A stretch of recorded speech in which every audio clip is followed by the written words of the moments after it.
there is a generational trajectory right now. Like, I'm listening to stories from people before my generations, and they're telling me things about like what, life was like how they engaged with the hip hop festival 15 years ago, or what life was like when they were my age.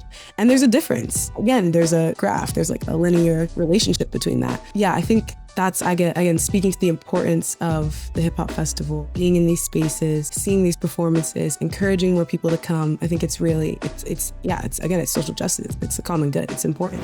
Peace and love. Thank you for joining me for this episode of Hip Hop Can Save America. I have a plethora, a consortium, a gathering of folk from the Trinity College, the land of Trinity International Hip Hop Festival. We're talking about it again this year. My friend Professor Seth Markle is back in the building to talk about this year's conference, to preview, but also we'll talk about the importance of having this conference and conferences like it, and how long y'all have been doing it, and how historic this is, and all the things. So even if you're not interested in the upcoming for us, but if you're watching this later, past festival, you'll still want to tune in, stay tuned in with us to find out so much more about the history of this fine conference. Please, if you would, I'll start with you, Seth. If you could introduce yourselves the way you like to be presented to the world and in the context of why we're talking here tonight, and then I'll let you pass the mic. Yeah, sure. No problem. Thanks for having me and us here today to talk about the fest. My name is Seth Markle. I'm a Associate Professor of History International Studies at Trinity College, and I'm the faculty advisor to the Trinity chapter of the Temple of Hip Hop, the student organization that leads in the planning of our annual festivals. My new friend Andreia, how about you? I was just going to say hi, everyone. My name is Andreia Soares. I'm a junior here at Trinity. I'm currently the outreach chair for Temple. I just got brought on as a co-lead as well, which has been really cool to kind of get like a more in-depth experience behind the scenes. But yeah, this is going to be my first festival, so I kind of have like a little bit of the background, but then a fresh perspective as well. So dope, always needed. My other new friend, Mr. Poptart, talk to me. What's going on, everyone? My name is Taris Clemons, aka Bboy Poptart, and I'm the event coordinator for the breaking portion of the Trinity Hip Hop Festival, and also an ex-competitor of this beautiful festival. And now I'm the guy that throws the battle for us. That's what's up. Good to meet you all who I haven't met before, and looking forward to meeting y'all in real life as it happens. Coming up this next week for us, but depending on when you're seeing this, the dates actually technically starts, right? You got some pre-festival stuff happening April 5th, April 7th, and then it really kicks into gear on April 9th through the 11th. Is that right? Yeah. Get all that right? Yeah. Yep. And a little bit of programming, mostly for our guests. Yep. On Sunday the 12th. Yeah, very good. Very cool. Tell me, I guess, Seth, we'll start with you, just and you can pass it around the way y'all feel best suits you. Let's start, like I said, let's start real quick with a preview what this year's conference has in store. Seth, we talked last year. We talked about last year's conference. We talked throughout the years, because this is now the 20th conference, not annual. There were some skips, but 20 years is a long time. And I used to say this when I was covering hip hop in New York, because there were some long standing weekly showcases, monthly showcases that have been going on for like 20 years. I said, nothing happens in hip hop 10, 15, 20 years unless it's super incredible. Like it's going to die out for one reason or another. The fact that it's gone so long is amazing. So we'll talk about the history, but let's just start right at the now and talk about what we're looking for this year in particular for this festival. Yeah, for sure. With this being the 20th International Hip Hop Festival, 20 years, we will be celebrating the 20th year anniversary, as well as putting the festival, 20 years of the festivals, kind of like in conversation with the 250th anniversary of the kind of American Revolution here in the United States, right. 1776. And so the theme of our festival is called Voices of Freedom. And so you'll see how the hip hop community, the global hip hop community, tackles these questions that were kind of raised and unfulfilled with the American Revolution of 1776. So like every festival, it's going to have live performances, battles, lectures, panels, workshops, with a majority of the programming free and open to the public, happening on and off campus. So it's jam-packed. We're bringing over 30 artists from across the United States and the globe. Representation-wise, we have countries in diaspora representation from Mexico, Costa Rica, India, Germany, France, Africa, Zimbabwe, Canada. So as usual, the festival is all about diverse representation, showing the 5 elements of the culture, and really showing the Hartford hip hop community in the ways in which it really kind of uplifts the culture in our festival. So yeah, I'm really excited about this one. For me, it's 15 years, so I got a lot of memories and all that sort of stuff, and being the faculty advisor for something that I didn't know I was going to be faculty advisor. Like, I didn't come to Trinity for this festival. It just kind of came to me, you know what I mean? Yeah.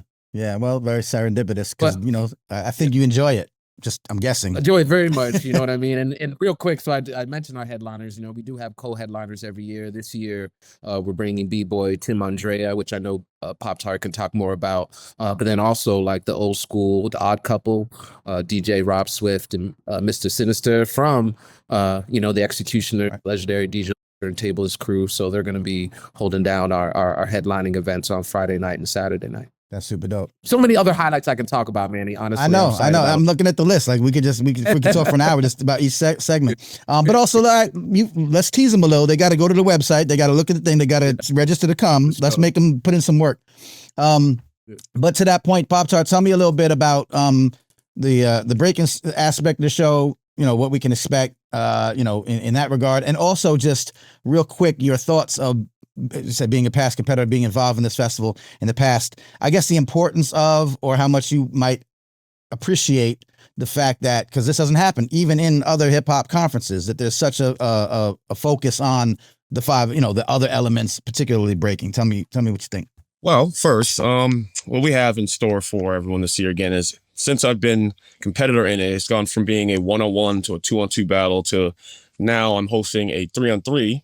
So that's 3 competitors versus 3 competitors for just the breaking category alone. And then we have a 4-on-4 for our all styles category.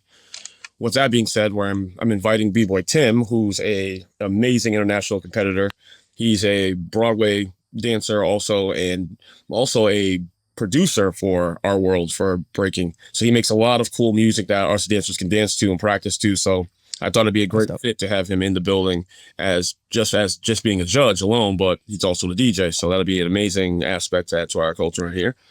And then for the fact that we still have this going is one of the most biggest things I say on the East Coast for me, let alone for like my hip hop scene over here. It's just, there's not many festivals or anything that caters to hip hop on this level. And for us to be the international one in the whole country, pretty much, I would say, that speaks a lot for us to be able to make it to our 20th year. You know, and it's like what we have in store for them, maybe the upcoming years can continuously keep getting better and better. But for me, all I hope to do is just keep shedding light on our B-boy scene and giving them the highest level of competitors we can have here to go against the highest level of competitors we have here. So in my world, all of this is just bringing them what they see on TV right to their backyard, you know? And that's me being a competitor who's done that, being able to share that here with them is my most important thought process to this at all. Like, if I've been able to perform on these type of stages, I would love to show the kids I teach out here the same level of respect that I got. So yeah, that's where I am. That's what's up. That's important. That's noble work, especially in the in the elements that don't get all the spotlight and shine that they should. Andreia, you said this is your first one that you're working. Have you attended earlier ones? Oh wait, you're muted now. I don't know. I can't hear you now. That's okay. All good. Hi guys.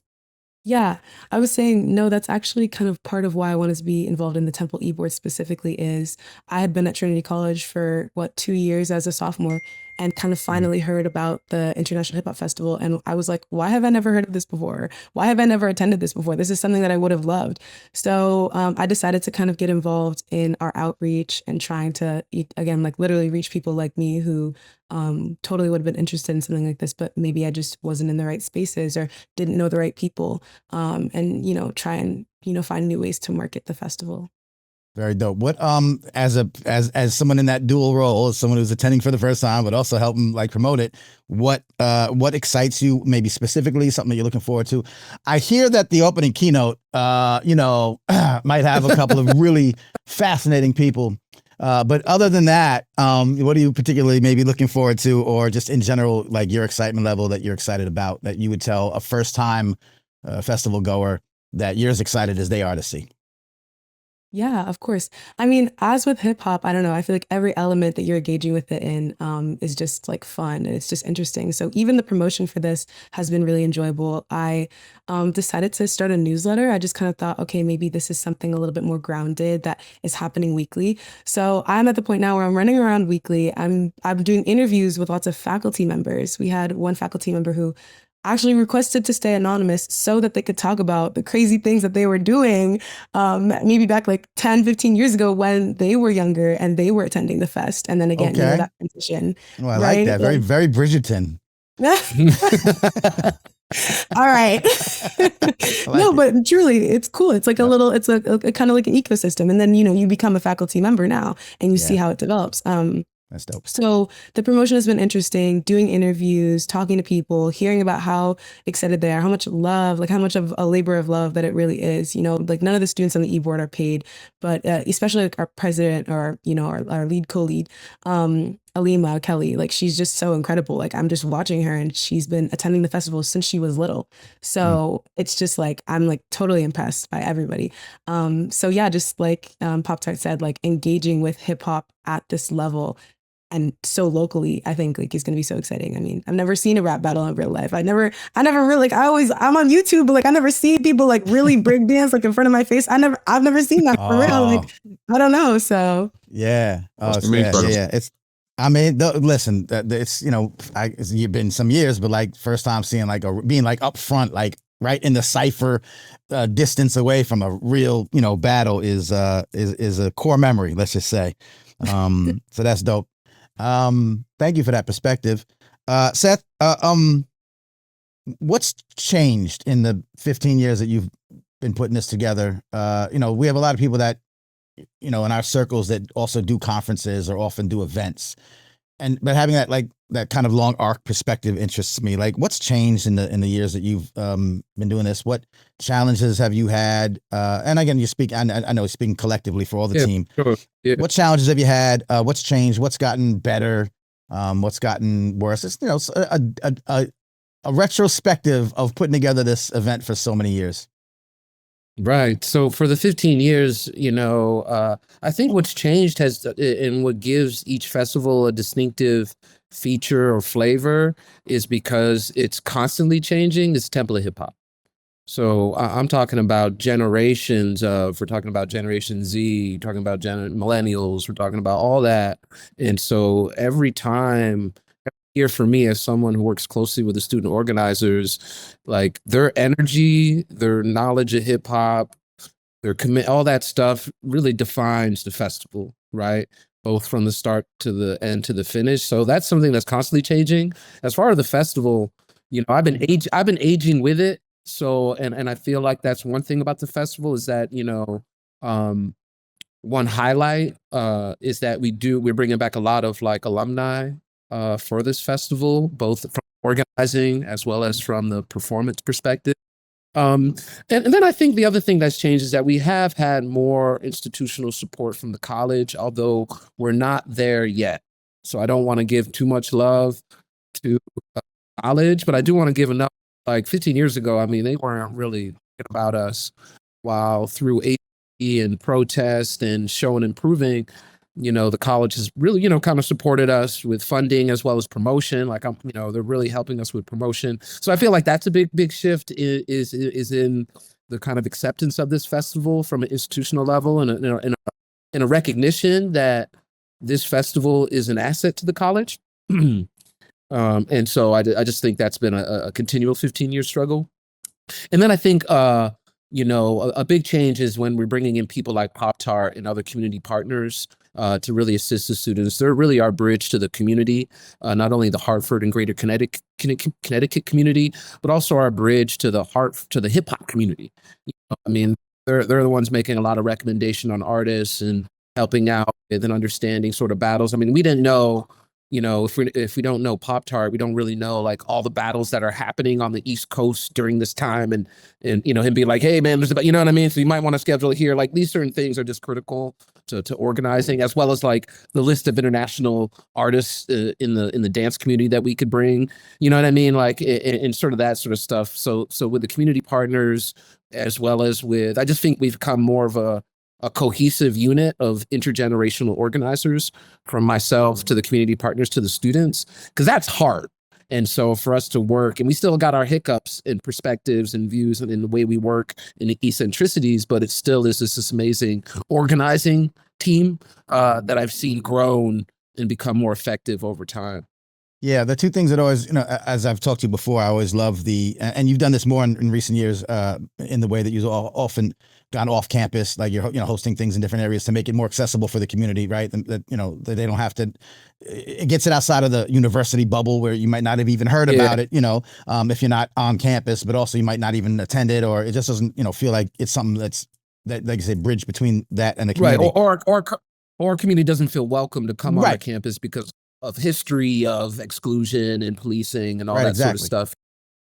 So I'm glad we have a balance because it is multiple audiences. Yeah. I think sometimes maybe Trinity thinks, oh, this is just for Trinity. It's like, no. Right. But it is for Trinity students and faculty and everybody. But it is also for Hartford.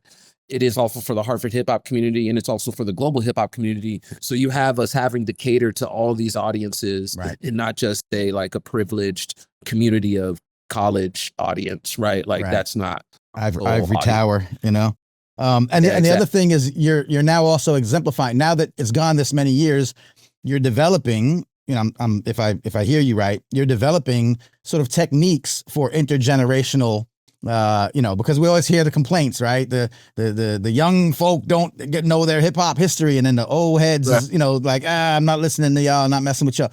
And you're actually saying, well, we do this. We actually know how to bridge these gaps, as for lack of a better term, to get these communities, these generational communities on the same page. Exactly. And I'll give you a really good example. Last year, a student finally said, yo, we don't check our Facebook. So we're like, all right, so we are moving to WhatsApp. You know what I mean? A very simple thing, but also a thing where we're not even thinking about the communication and applications that we kind of use. Right. Why is nobody generationally different? You know what I mean? So they're like, we're not getting the messages because we just don't check Facebook. It's like, okay, right, that makes sense. So we can blame the algorithms. Things. We could also blame us not knowing where to go to do the thing. Yeah, I get it. Fair enough. All right. So Poptart, you are from that area, correct? Yes, indeed. You're local. Tell me. Like I say, for many years, I covered New York hip hop scene. That was kind of my beat, and so I was very much in and outs of all the beautiful underground and independent scene that was happening in and around New York City.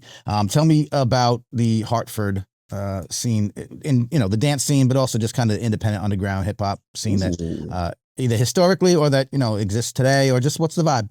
Well, for me, I can say our scene here, it's a tricky one because us being between Boston and New York, we don't get a lot of credit for being the training grounds or the melting pot of a lot of some of the biggest battles that have happened on the East Coast. A lot of people aren't going to admit it, but we know a lot of them have come here to battle each other because they can't have a fair or biased judgment in their area, or vice versa. So with that being said, our scene has a great dance scene, but it is very split in a way because we have two different scenes here, our breaking scene versus our all-style scene, which is weird to me because I come from that scene. I was first a popper, and that's how I got introduced to the Trinity Hip Hop Festival, was entering there and winning popping battles to getting to becoming a b-boy, to then winning b-boy stuff. So now I'm trying to throw a battle there, which allows both lanes to come together. But for our scene, it is a very separate lane.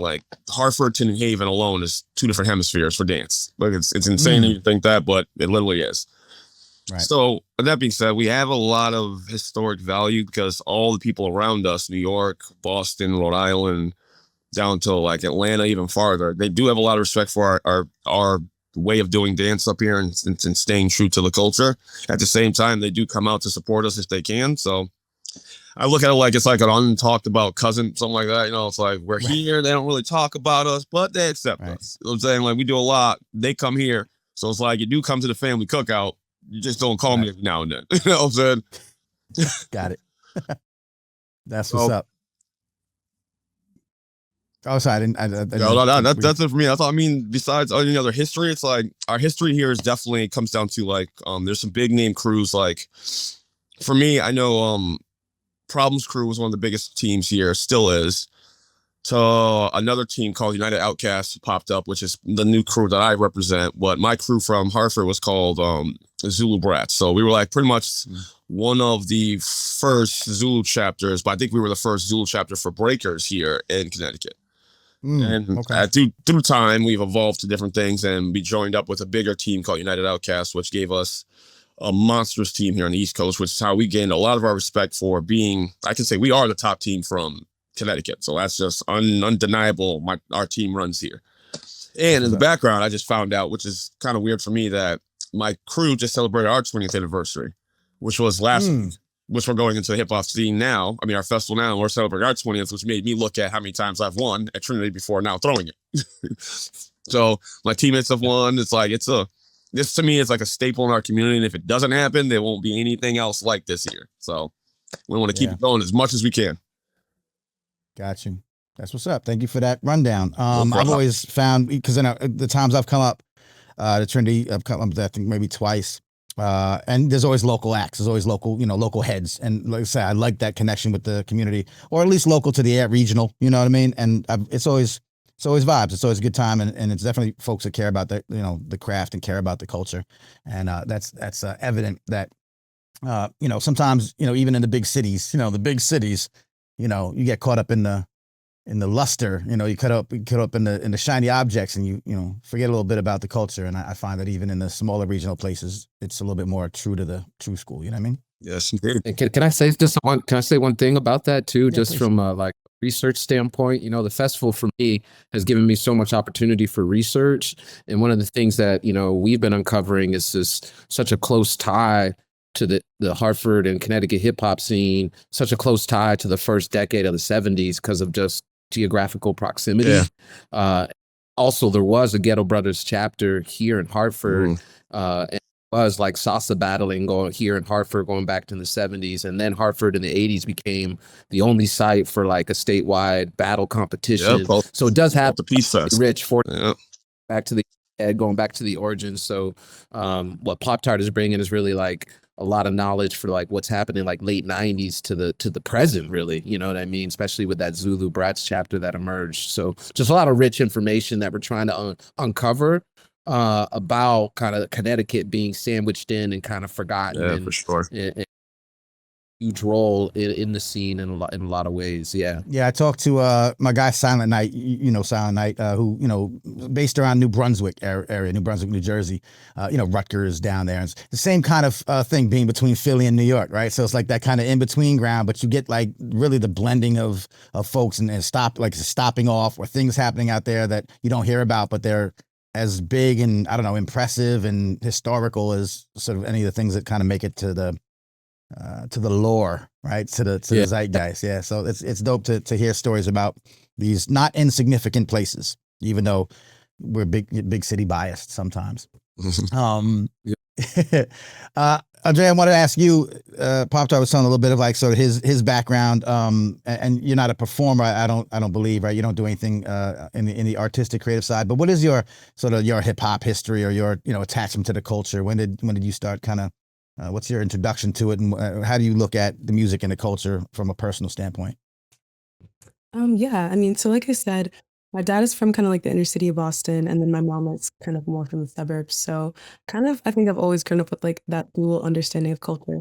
But I would say more broadly, even that experience pushed me into a lot of sociology. Right now, I'm doing my double major in public policy and urban studies. And There you go. I actually wrote an op-ed for one of my classes the other day about the effect of a lack of third spaces on student activism, right? So doing kind of like this comparative analysis between like whether it was the civil rights movement and how like students on their respective campuses aided in that, or even like the Vietnam and kind of anti-war protests. And again, doing that comparative analysis between student movements that we see today and how lacking, how unsustained they are today. And that's not to politicize hip hop necessarily. I mean, of course it's political, but that's more to apply kind of like that social justice urgency to, I don't know if older generations understand that, we don't use necessarily the skate parks as much anymore. The number of people at the clubs is dwindling. Nightlife is kind of reducing. Roller rinks are going down. Record studios, kind of aren't as utilized today. And as those things decrease, there's nothing really to replace them. And, you could say, oh, we have the internet communities, online communities. But in this op-ed, I talked about there are physiological things that happen in your body when you pull up to the function and you're dancing, you're moving your body, you see like a cute guy or like you see a cute girl, you're talking to people, you're listening to music, you're engaging with art in these physiological ways that, again, are decreasing. So again, like, just kind of like that sociology view, I think, has been my biggest interest. Of course, I love music. I love hip hop. I'm very proud of my culture. I'm Cape Verdean. Boston is absolutely a mecca for Cape Verdeans. So I don't know if anybody listening is Cape Verdean, but let me know, like whatever. But absolutely, I think the biggest thing that's been holding my attention again is like there is a generational trajectory right now. Like I'm listening to stories from people before my generations, and they're telling me things about like what life was like how they engaged with it with the hip hop festival 15 years ago, or what life was like when they were my age. And there's a difference. And again, there's a graph. There's like a linear relationship between that. So yeah, I think that's again speaking to the importance of the hip hop festival, being in these spaces, seeing these performances, encouraging more people to come. I think it's really, it's social justice. It's a common good. It's important. Yeah. That's brilliant. Yeah, that's brilliant. And I want to read that. Also, shouts to my people in New Bedford. I be knowing. Yeah. My man J Red. Yeah, New Bedford. I got people. Yeah. But that's so valuable to look at it this way too, because of, you said not to politicize hip hop, obviously hip hop being inherently political, but also being a force for social justice. The show is called Hip Hop Can Save America. Like, we talk to the people that are doing this work because I personally believe, and so do the people doing the work, that there are solutions to many of the problems that exist in and around hip hop culture, or at least in folks with that hip hop DNA or mindset or ethos, and we can solve a lot of these problems, but because it becomes just a commercial thing, I just looked at it as just being a moneymaker, and it's the people get the impression often that hip hop doesn't do this sort of thing anymore. My argument is that it does, and I give a million examples. But one of and I'll talk about that because I'm doing a talk, at the festival myself, and one of the examples that I always give is something that happened in a album release party, like in a space where people gathered. It's a brilliant example of hip hop being a sort of covert way of passing along social justice minded information that does, like most people think, oh, protest songs. And I'm like, well, I'll give you some examples that aren't protest songs, but they're just as important to get that information amongst and through a hip hop methodology. But you're right. It's in a spot. Because the online, ecosystems, first of all, they're so easily hijacked now. They're so easily, misinformation and being used against specifically the hip hop audience, specifically Black people, to spread around misinformation, when hip hop was supposed to be able to counter that. And you're right that without third spaces, without festivals and conferences for people to gather, that becomes a challenge. I won't say impossible, I won't say more difficult, but it becomes a challenge. And we see, especially in the academic spaces, which are often hosts to these conferences, that they're being targeted, across the country, specifically, if you ask me and others, for this reasons, to further squelch or push down any type of rebellious or radical, thought. And of course, hip hop's always been at the center of that. So looking at it with what you're doing and taking this whole thing kind of holistically, I think is super valuable work. And I applaud that. So thank you for that perspective as well. Right. Yeah. Yeah. So yeah.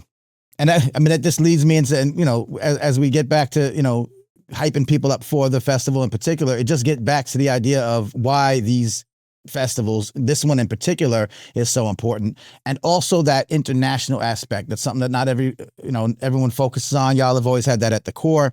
And I think that's valuable because as much as I probably said this to you, Seth, last year, because I say this all the time, as much as, America can take credit for, exporting hip hop to the world, there's a lot of ways that our international brethren and sisterin use hip hop that we could probably import back in, different aspects, different mindsets. What does the international aspect specifically bring to this festival that's so important, not just for hip hop heads, but for community members, for people engaged in social justice, for people engaged in, just bettering the world? Why an international gathering of hip hop heads in Connecticut is so valuable to what we're going through today?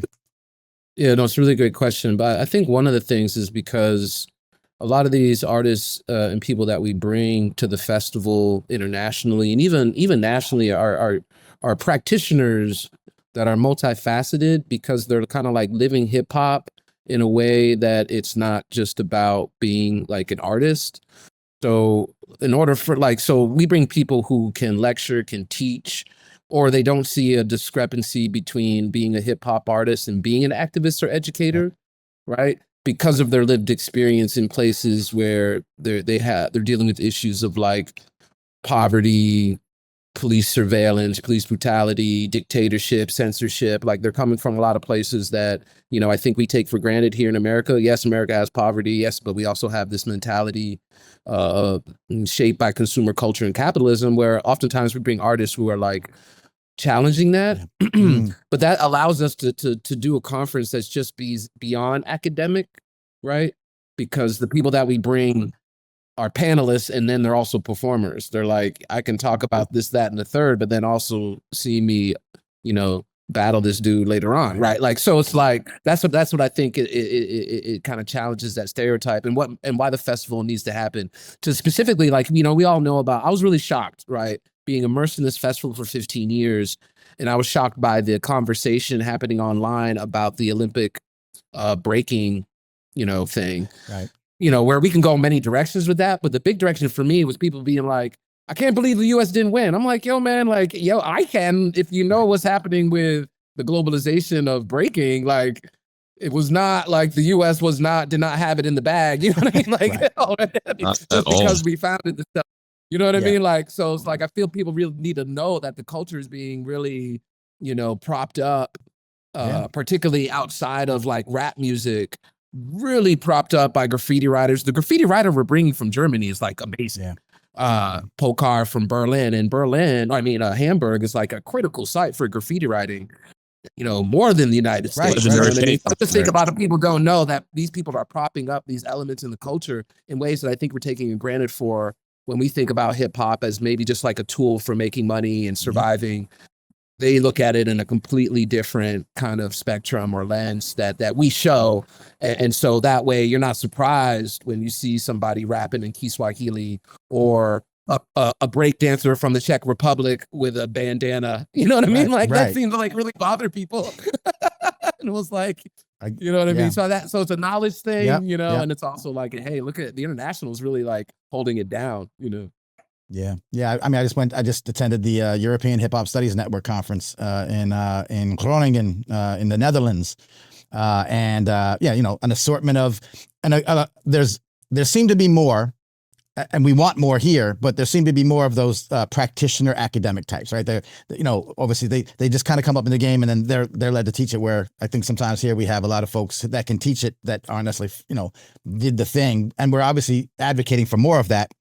But it's really interesting to see how they get down. And it's like, like I said, I would not be surprised at all because one of the DJs, a DMC, international champion, like in the Netherlands, and one of the baddest DJs that I've ever seen in my life in a little tiny ass bar at the after party for the conference. And I'm like, they're nasty to get down. So absolutely. The international aspect. And again, I don't know if y'all know this, Americans can be a little self-centered. I don't know if you've heard. So this helps us get off our arrogant asses, and spend some time with the international, folk to really appreciate. Like I said, there's a lot overseas that's happening, especially when you look at sometimes political movements, the way they clap back at authoritarian governments. Like they've been doing that. We need to learn how to we haven't had an authoritarian government for very long. They're used to that. So, hey, we need some tips because all we know here how to do sometimes is, the least, and we need to do the most these days. So I think that's very helpful to get those perspectives in a room where you could actually talk face to face with them. And whenever you talk to someone like Emil YX, you walk away like, I need to do better. Because he's just so inspiring and so motivational in, like you said, anti-capitalist stuff, racist practices. And I got to do some clean. Every time he talks to my class, I got to kind of do some cleanup because he's like, he just kind of, he's so Man, he late. You know, I try to give him the basics or something, and then he comes and then he says something to the students. I'm like, well, let me just kind of follow up on that point real quick. Yeah. So and I guess he'll be probably most likely in the house as well. I believe he's doing something. Yeah, he's definitely going to be in the house. That's my guy. Yeah. So we were just over again. He was over there with me as well. So okay, that's great. Listen, if I'm a hip hop person, whether I'm an artist, practitioner, super fan, academic, intellectually curious. Hell, I want the hip hop haters to come. Like, if you hate hip hop, come to the Trinity International Hip Hop Festival, and you will walk away with some enlightenment. I guarantee it. So again, around the horn, real quick. Just remind folks like what you're looking forward to, what you got planned, or what people should look out for, and then how to get in touch with you individually and then collectively the festival. Okay, I'll just start. Trinity National Hip Hop Festival starting April 9th to the 11th. The majority of our programming, it's free and open to the public. You can find us on IG at Trinity Hip Hop. I'm most looking forward to all the academic lectures taking place on Thursday and Friday. And I'll pass it on to Poptart. Yeah.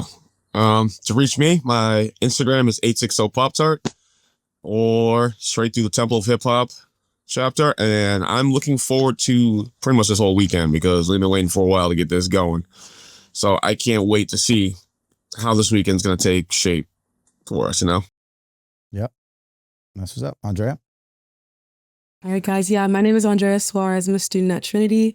I'm the outreach chair on the Temple e-board. If you want to reach me, just go to @TrinityHipHop on Instagram. I'm working on all the newsletter. Everybody sign up for the newsletter because it's weekly editions. We'll continue after the festival has occurred. But yeah, I hope to see as many people out there as we can.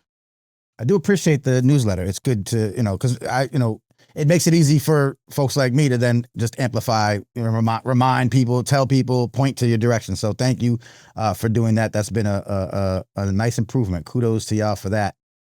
Yeah, it's been a huge addition. We're so happy with the audience reach. It seems like newsletters are coming back, yo. Yeah.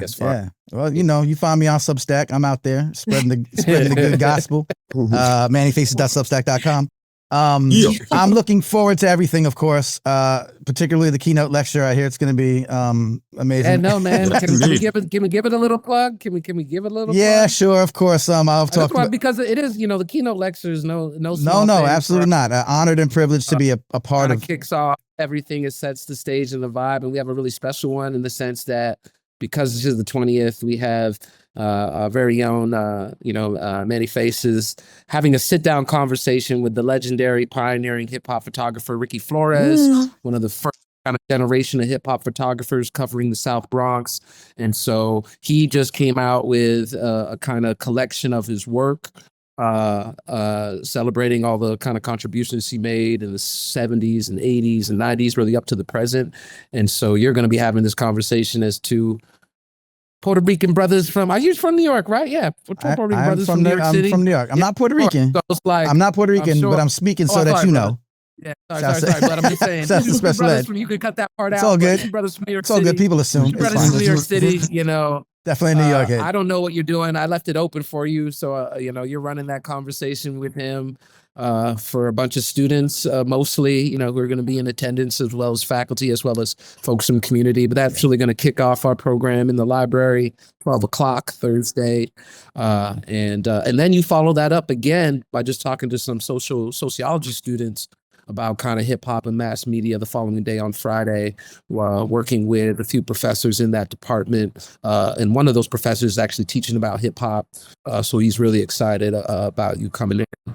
And then hopefully we're going to have the roles reversed, and I'm going to be interviewing you for our archive, our digital archive, living hip hop interviews. So we're looking forward to finally getting you back on campus. I think you came.